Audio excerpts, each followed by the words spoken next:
Assalamualaikum warahmatullahi wabarakatuh. Perkenalkan, kami dari kelompok 7.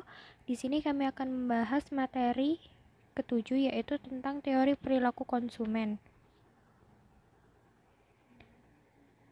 Berikut adalah kelompok kami. Yang pertama, NIM 52300200001 atas nama Azizatur Rafi'ah Maulidia yang akan menjelaskan materi 7.1. Kemudian NIM 52300200002 atas nama Siti Aisyah yang akan menjelaskan materi 7.2. Yang ketiga, NIM 52300200007 atas nama Bustanul Farid yang akan menjelaskan materi 7.3. Kemudian NIM 52300200019 atas nama Nur Adik Ayu Sinta Anggraini yang akan menjelaskan materi 7.4. Kemudian NIM 523002004 atas nama Putri Maliki Lailatul Fitri Nurizzatillah yang akan menjelaskan materi 7.5. Yang terakhir, NIM 52300200040 atas nama Nanda Syafira yang akan menjelaskan materi 7.6.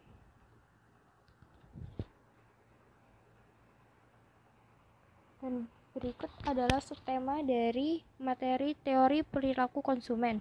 Yang pertama adalah tentang garis anggaran, yang kedua tentang kurva indiferensi, yang ketiga tentang keseimbangan konsumen, materi keempat faktor-faktor lain yang mempengaruhi perilaku konsumen, subtema 5 pola pengeluaran konsumsi, dan yang terakhir tentang mengelola ekonomi rumah tangga. Materi yang pertama yakni tentang garis anggaran. Jadi, garis anggaran atau budget line adalah suatu garis yang menunjukkan hubungan antara dua barang yang dapat dikonsumsi dengan dana atau anggaran yang tersedia. Di mana fungsi garis anggaran dapat dinyatakan dengan menggunakan persamaan rumus I sama dengan X dikali PX ditambah Y dikali PY, atau besar dana dikali jumlah barang X dikali harga barang X ditambah Y dikali harga barang Y. Atau jika dinyatakan dalam besaran Y, maka fungsi garis anggaran menjadi Y sama dengan I dibagi PY min PX dibagi PY dikali X. Atau jumlah barang Y sama dengan besar dana dibagi harga barang Y min harga barang X dibagi harga barang Y dikali jumlah barang X. Untuk contoh soal yang pertama, yaitu jika dana yang dimiliki konsumen untuk konsumsi dua barang adalah $200, sedangkan harga barang X adalah $20 dan harga barang Y adalah $8, maka fungsi anggarannya adalah. Nah, di sini diketahui I atau besar dananya adalah $200 dan harga barang X atau PX adalah $20 dan PY atau harga barang Y adalah $8, sehingga kita masukkan ke rumusnya, yaitu Y sama dengan I dibagi PY min PX dibagi PY dikali X, sehingga Y sama dengan 200 dibagi 8 dikurangi 20 dibagi 8 dikali X, dan hasilnya adalah Y sama dengan 25 min 2,5X. Nah, untuk membuat kurva budget line, fungsi garis anggaran itu berbentuk linear, sehingga untuk membuat kurvanya cukup dengan menghubungkan dua titik akhir kurvanya. Nah, untuk membuat titik akhir yang pertama yaitu dengan mensubstitusikan X sama dengan 0 ke fungsi budget line.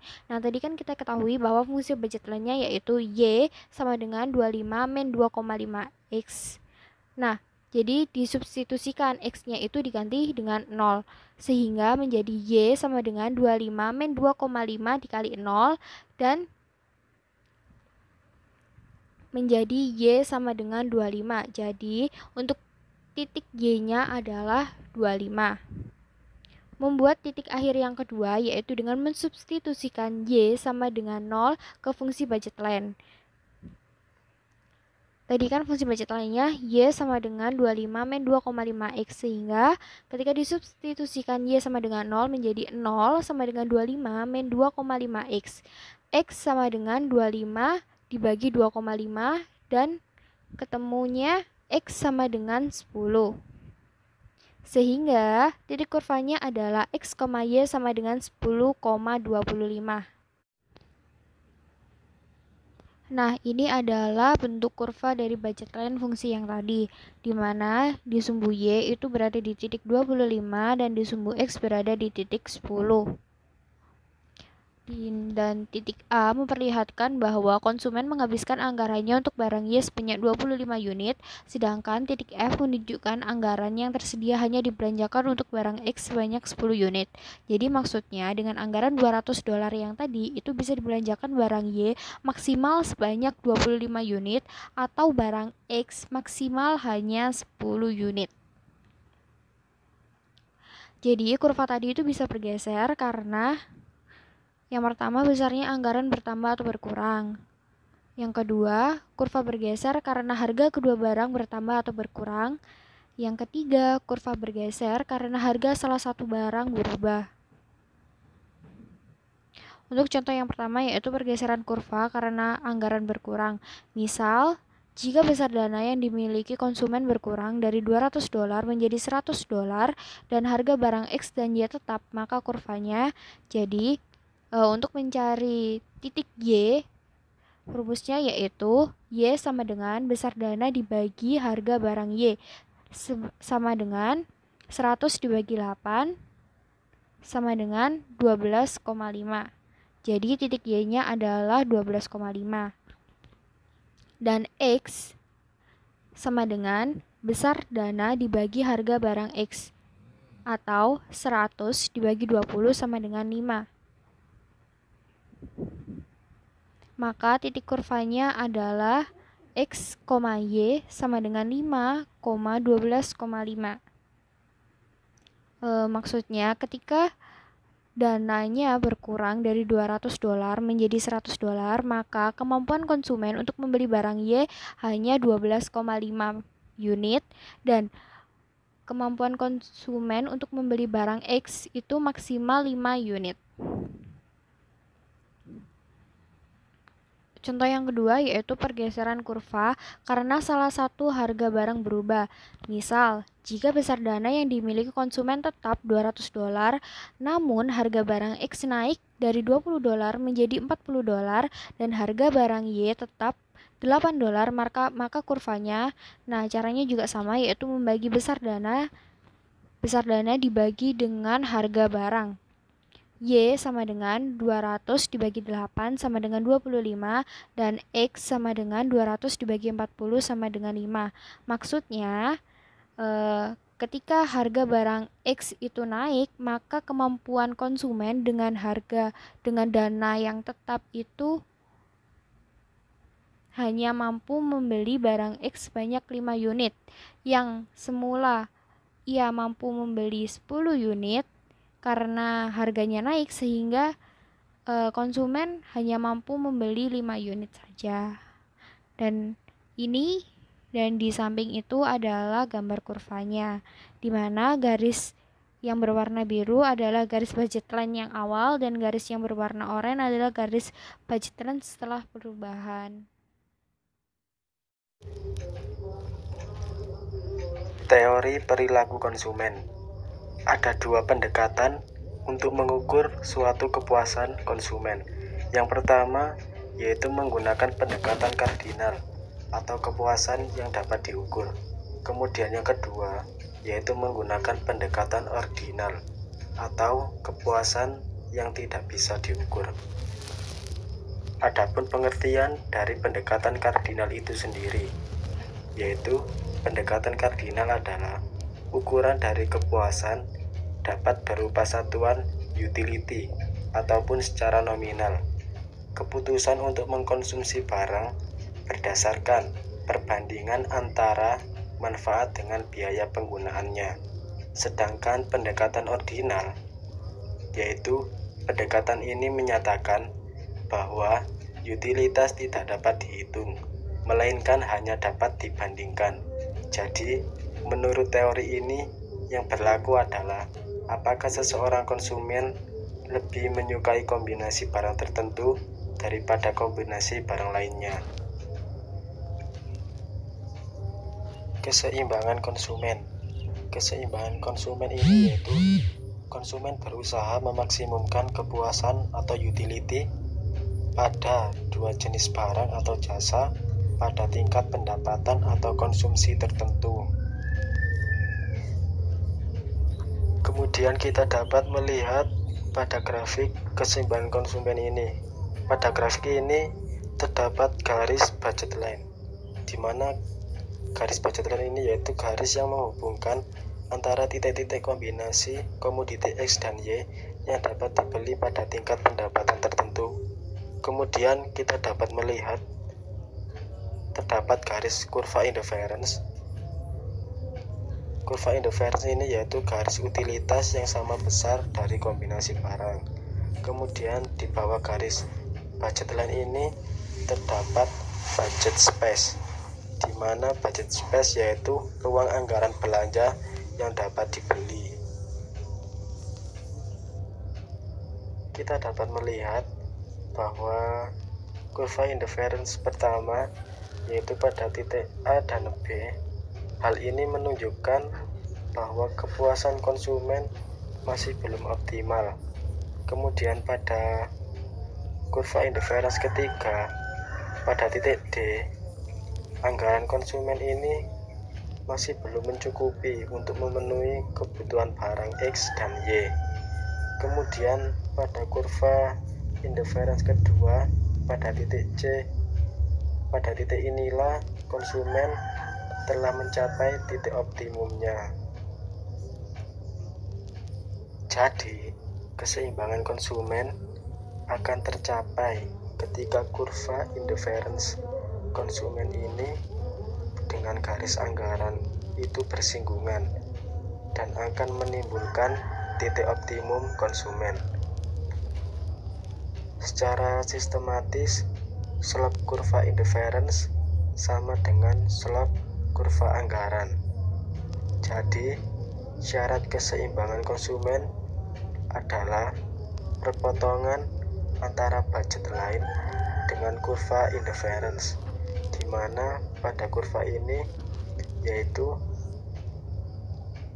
kurva interference C2 berpotongan dengan budget line sehingga menimbulkan titik optimum konsumen. Sehingga kita dapat merumuskan keseimbangan konsumen ini dalam rumus MRS sama dengan P1 dibagi P2. Pengaruh perubahan pendapatan konsumen terhadap keseimbangan konsumen. Kita bisa melihat pada kurva di samping ini terdapat kurva ICC dan kurva Angel, di mana kurva ICC ini yaitu kurva income consumption kurva, yaitu kombinasi produk yang dikonsumsi untuk memberikan kepuasan atau utilitas maksimum kepada konsumen pada berbagai tingkat pendapatan.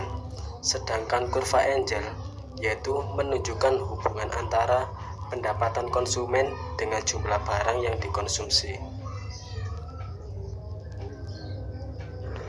Pengaruh perubahan harga terhadap keseimbangan konsumen. Di samping ini kita dapat melihat yaitu terdapat kurva PCC yaitu Price Consumption Curve, yaitu kombinasi barang atau jasa yang dikonsumsi oleh konsumen yang memberikan kepuasan atau utilitas maksimum kepada konsumen pada berbagai tingkat harga. Kemudian kita juga dapat melihat terdapat kurva dari permintaan konsumen secara individual. Diturunkan dari titik-titik pada kurva PCC, menggambarkan jumlah barang yang diminta pada berbagai tingkat harga.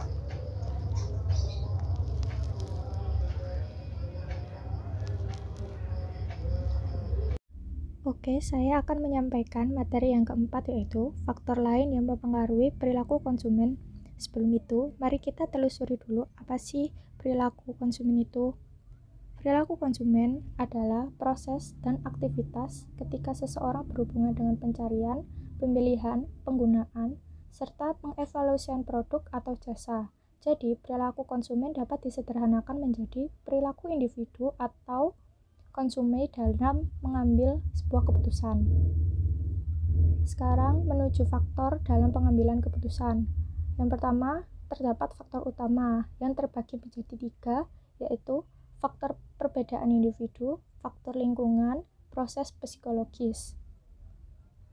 Faktor utama dijabarkan menjadi 18 faktor detail atau terperinci, yaitu budaya atau kultur, subbudaya, subkultur, kelas sosial atau kelas sosial kelas, faktor sosial, keluarga, kelompok referensi, peran, dan status sosial, faktor pribadi, usia, dan tahapan siklus kehidupan, pekerjaan, kemudian keadaan ekonomi atau penghasilan, gaya hidup, kepribadian, faktor psikologis, motivasi, persepsi, belajar, dan pengalaman. Yang terakhir, sikap dan keyakinan.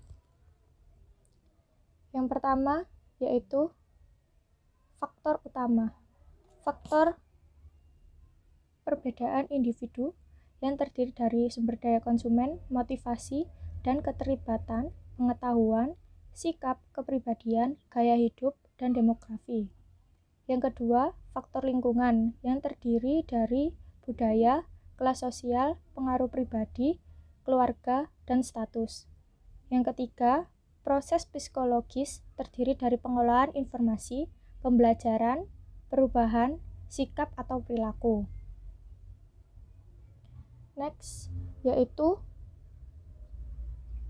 penjabaran dari 18 faktor dari faktor utama. Yang pertama, budaya atau kultur.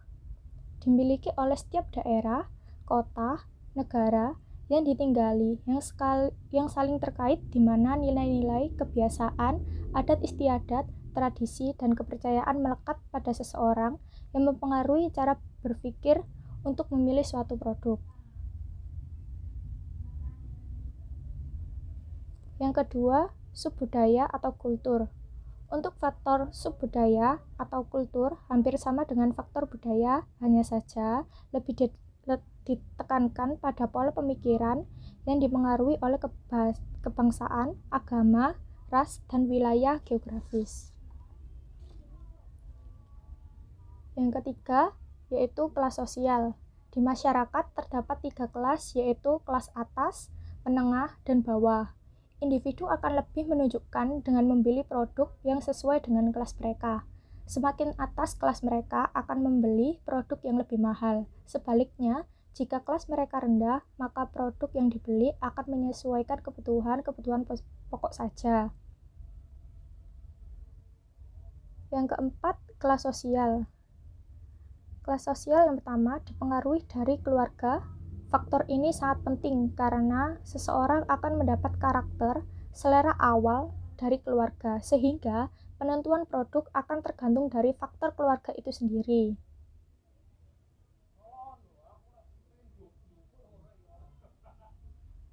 Yang kedua, kelompok atau referensi, yaitu suatu perkumpulan yang akan mempengaruhi karena dengan referensi untuk membeli produk, tentunya konsumen memerlukan saran, tinjauan dari kelompok yang terdekat agar bisa memilih produk yang baik. Yang ketiga, peran dan status sosial. Faktor ini hampir sama dengan kelas sosial, tetapi di sini peran konsumen membawa status sosial mereka. Salah satu contohnya yaitu manajer akan membeli peralatan atau kebutuhan yang lebih dibandingkan dengan staf biasa karena peran manajer sangatlah penting bagi perusahaan dan investor.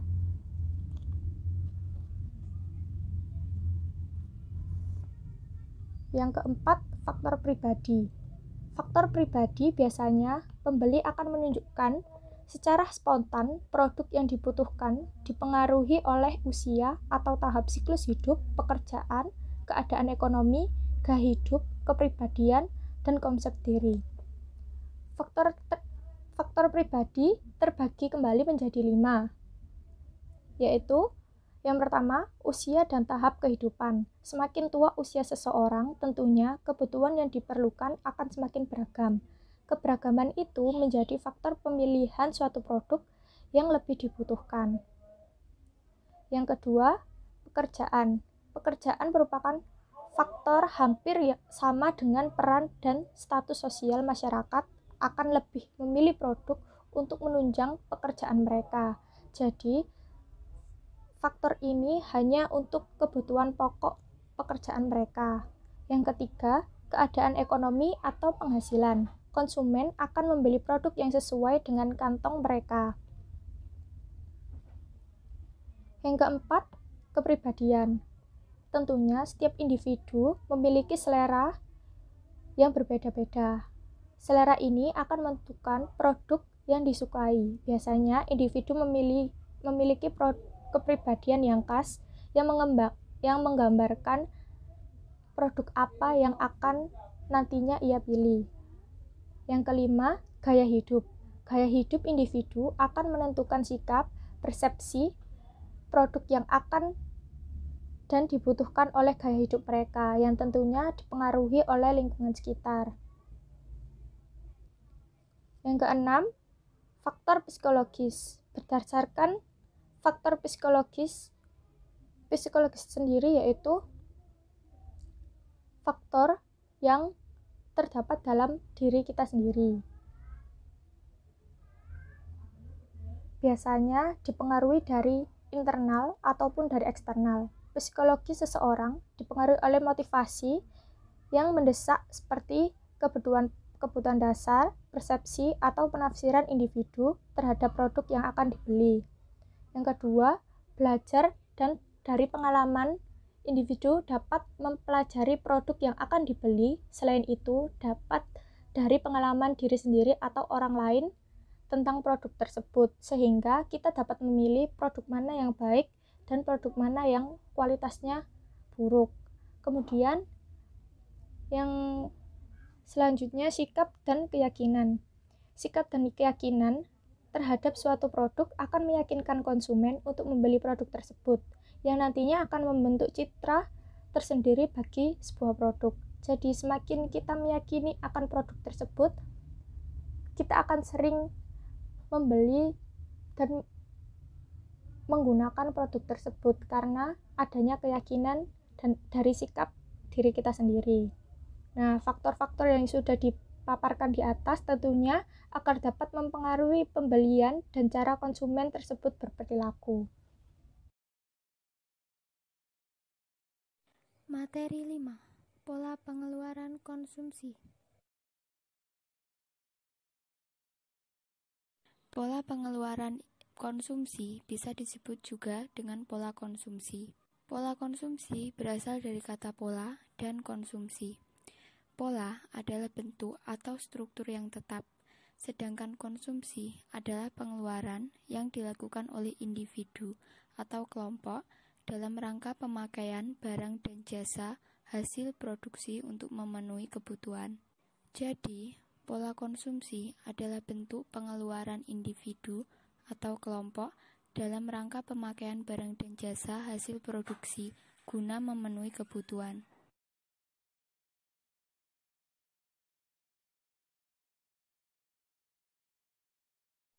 Faktor yang mempengaruhi konsumsi menurut Sardono Sukirno.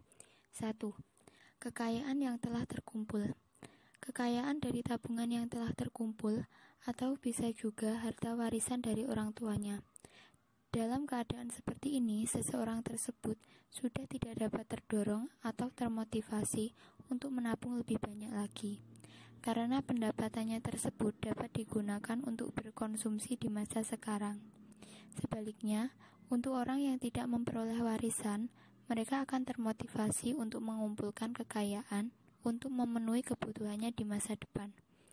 2. Suku bunga. Suku bunga dapat diperoleh dari seseorang yang telah mempunyai tabungan. Masyarakat atau rumah tangga akan membuat lebih banyak tabungan apabila suku bunganya tinggi dengan alasan memperoleh pendapatan dari penabung. Apabila suku bunganya rendah, mereka tidak akan menabung karena mereka beranggapan bahwa mereka lebih baik melakukan pengeluaran konsumsi daripada menabung.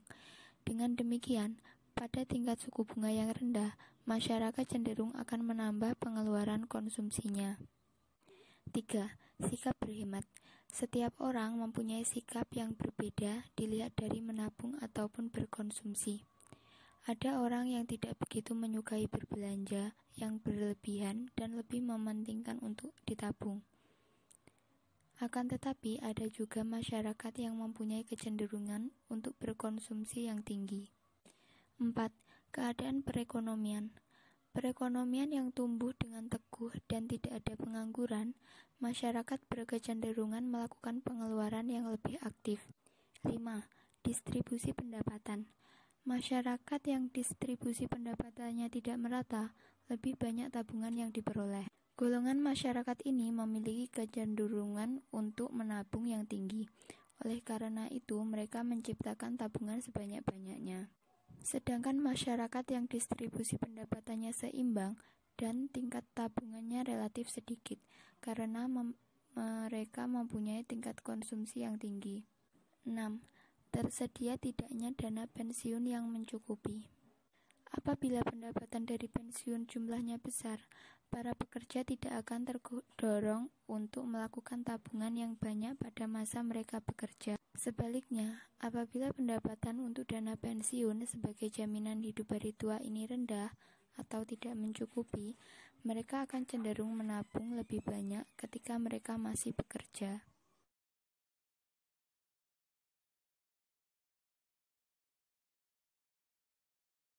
Faktor yang mempengaruhi konsumsi dalam buku Suparmoko. 1. Selera. Di antara orang-orang yang berumur sama dan berpendapatan yang sama, beberapa orang dari mereka mengkonsumsi lebih banyak daripada yang lain. 2. Faktor sosial ekonomi. Biasanya pendapatan akan tinggi pada kelompok umur muda dan terus meninggi dan mencapai puncaknya pada umur tua. Demikian juga dengan pendapatan yang ditabung pada kelompok umur muda dan tengah adalah tinggi dan pada kelompok umur tua adalah rendah. Yang berarti bagian pendapatan yang dikonsumsi relatif tinggi pada kelompok muda dan tua, tetapi rendah pada umur pertengahan. 3. Kekayaan. Kekayaan merupakan faktor penting dalam menentukan konsumsi. Ahli ekonomi juga menyatakan bahwa masuknya aktiva lancar juga sebagai komponen kekayaan, sehingga aktiva lancar mewariskan peranan yang penting dalam menentukan konsumsi. 4. Keuntungan atau kerugian. Keuntungan, yaitu dengan naiknya hasil bersih atau laba, akan mendorong tambahnya konsumsi. Sebaliknya, dengan adanya kerugian, akan mengurangi konsumsi. 5. Tingkat bunga. Bunga bank yang tinggi akan mengurangi tingkat konsumsi karena orang akan lebih tertarik untuk menabung di bank dengan bunga tetap tabungan atau deposito yang tinggi dibanding dengan membelanjakan banyak uang. 6. Tingkat harga. Naiknya pendapatan nominal yang disertai dengan naiknya tingkat harga dengan proporsi yang sama tidak akan mengubah konsumsi realnya walaupun ada kenaikan pendapatan nominal dan tingkat harga secara proporsional.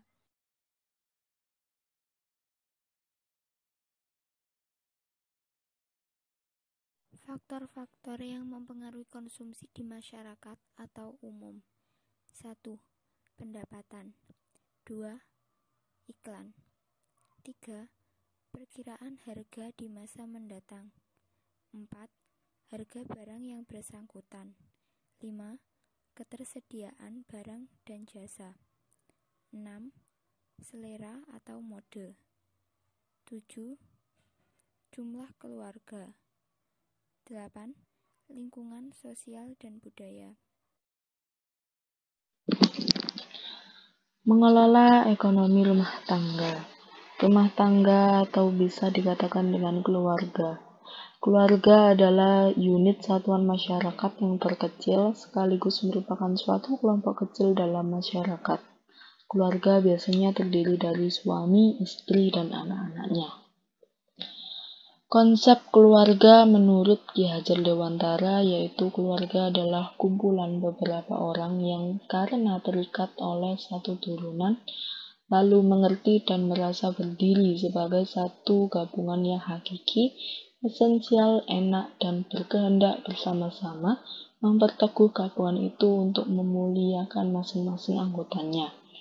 Selanjutnya, konsep keluarga menurut Emil Durkheim. Keluarga adalah lembaga sosial hasil faktor-faktor politik, ekonomi, dan lingkungan. Konsep mengelola ekonomi rumah tangga. Mengelola ekonomi rumah tangga atau IRT adalah tindakan untuk merencanakan, melaksanakan, memonitor, mengevaluasi, dan mengendalikan perolehan dan penggunaan sumber-sumber ekonomi keluarga, khususnya keuangan, agar tercapai tingkat pemenuhan kebutuhan secara optimum, memastikan adanya stabilitas dan pertumbuhan ekonomi keluarga. Manfaat pengelolaan ekonomi rumah tangga. Pengelolaan ekonomi rumah tangga bertujuan untuk mendayagunakan kesadaran, sikap, perilaku, dan kemampuan anggota keluarga, serta menggerakkan potensi ekonomi keluarga guna memastikan adanya satu, pemenuhan kebutuhan ekonomi anggota keluarga secara optimum. Yang kedua, stabilitas kehidupan ekonomi keluarga. Yang ketiga, pertumbuhan ekonomi keluarga. Selanjutnya, prinsip pengelolaan IRT atau ekonomi rumah tangga. Prinsip pengelolaan ekonomi rumah tangga adalah adanya upaya untuk meningkatkan pendapatan dan pengendalian tingkat pengeluaran dalam memenuhi kebutuhan anggota keluarga agar terdapat surplus secara kontinu diakumulasikan menjadi kekayaan yang semakin besar. Sikap dasar yang diperlukan adalah kesadaran dan motivasi yang kuat dari semua anggota keluarga untuk mencapai kebutuhan pertumbuhan dan kehidupan ekonomi yang baik. Yang kedua adalah menggerakkan seluruh kemampuan dan potensi ekonomi keluarga guna mencapai tingkat pendapatan yang lebih tinggi. Yang ketiga, adanya keterbukaan, kejujuran, disiplin, serta kerjasama semua anggota keluarga. Yang keempat, adanya pengendalian berupa perencanaan ekonomi rumah tangga dan pelaksanaannya sehari-hari secara taat dan disiplin. Selanjutnya, adanya susunan prioritas kebutuhan dan alokasi sumber ekonomi keluarga yang didasarkan atas tingkat kemendesakan kebutuhan dan bukan sekedar keinginan. Unsur-unsur pengelolaan IRT. Dalam mengelola ekonomi rumah tangga diperlukan unsur-unsur penting yaitu sebagai berikut. Yang pertama ada pendapatan keluarga. Menghitung pendapatan keluarga artinya menjumlah semua penghasilan yang diperoleh oleh semua anggota keluarga dari berbagai jenis sumber. Kesulitan timbul bila mana tidak semua anggota keluarga menyetorkan penghasilannya kepada seorang pengelola, biasanya istri atau ibu rumah tangga.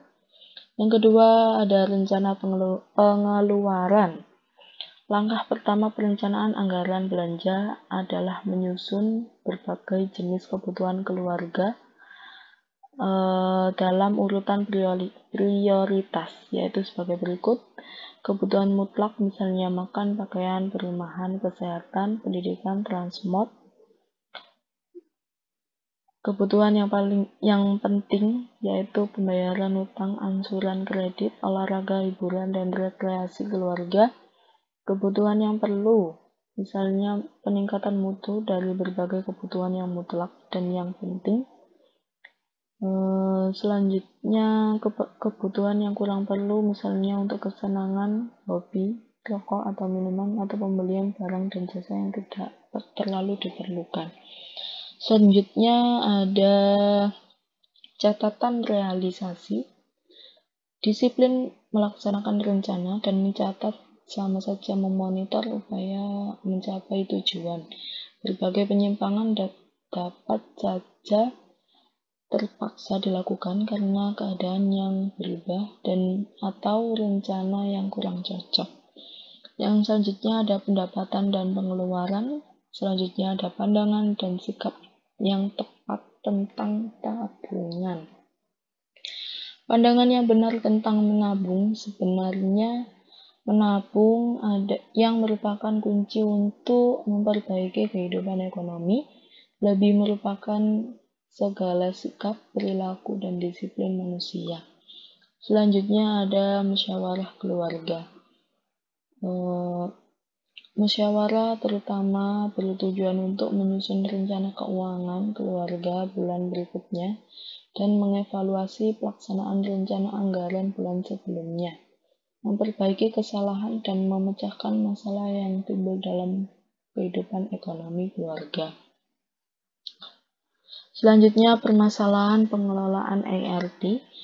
Dalam tingkat ekonomi rumah tangga keluarga, terbatasnya sumber daya dan tingginya tuntutan pemenuhan kebutuhan memaksa keluarga untuk mengerahkan semua sumber dayanya demi mendapatkan pendapatan atau income. Anggota keluarga individu-individu dalam mengalokasikan jam kerja akan bertindak rasional, yaitu memaksimalkan utilitas. Apabila memilih bekerja, berarti akan memberikan nilai guna pendapatan yang tinggi dan akan lebih mencurahkan waktunya lagi bagi mencapai kebutuhan konsumsi. Setiap anggota rumah tangga usia kerja melakukan berbagai kegiatan seperti yang digambarkan dalam model konseptual berikut. Setiap anggota keluarga atau setiap anggota rumah tangga usia kerja, yaitu P, dapat melakukan berbagai kegiatan, misalnya mencari nafkah, baik usaha sendiri maupun mendapat upah, pekerjaan rumah tangga di K2, kegiatan sosial di K3, kegiatan meningkatkan pengetahuan dan keterampilan di K4, kegiatan pribadi di K5, dan kegiatan waktu luang di K6. Setiap anggota rumah tangga atau P dalam mengalokasikan waktu untuk berbagai kegiatan di atas dipengaruhi oleh faktor-faktor di dalam atau XD faktor-faktor di dalam dan juga di luar rumah tangganya, XL. Faktor di dalam XD adalah misalnya usia, pengalaman, jenis kelamin, pengetahuan, keterampilan, jumlah tanggungan rumah tangga, dan pendapatan kepala rumah tangga. Faktor luar